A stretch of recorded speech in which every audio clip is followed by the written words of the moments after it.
আসসালামু আলাইকুম। এতদিন জানতাম নতুন সম্পর্কে আসলে পড়াশোনা কমে যায়, তবে আমাদের গরম দাদা বৃষ্টি দিদির সাথে নতুন রিলেশনশিপে জড়িয়ে দিব্যি পড়ে যাচ্ছে। চাহে বাকি সব লোক ফেলই কেউ না করে, আরে হার্ট ফেল। চলো এই হার্ট ফেল থেকে বাঁচতে আমরা এক গ্লাস আম পান্না খেয়ে আসি। আরে আমার মিক্সি জারটাও ব্রেক ফেল করে গেছে। ও হ্যাঁ, আমাদের আমটা পেস্ট হয়ে গেছে। এখানে আমি একটা আম নিয়েছিলাম, তাতে দিয়ে দিলাম 3 চামচ মিষ্টির গুঁড়ো আর 2 প্যাকেট জলজিরা। আর তোমরা চাইলে একটু বিট নুনও অ্যাড করতে পারো, আর অনেক পরিমাণে পানি।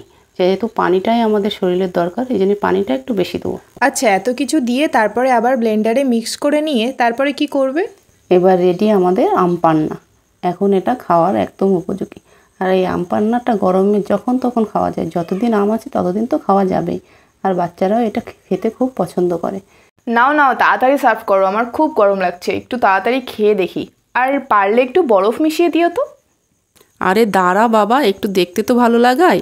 প্রথমে দর্শনধারী, তারপরে গুণ বিচারি। দেখতে ভালো লাগলে খেতে এমনিই ভালো লাগবে। খেয়ে দেখ এবার কেমন লাগছে। হ্যাঁ, দেখতে খেতে দুটোই দারুণ হয়েছে।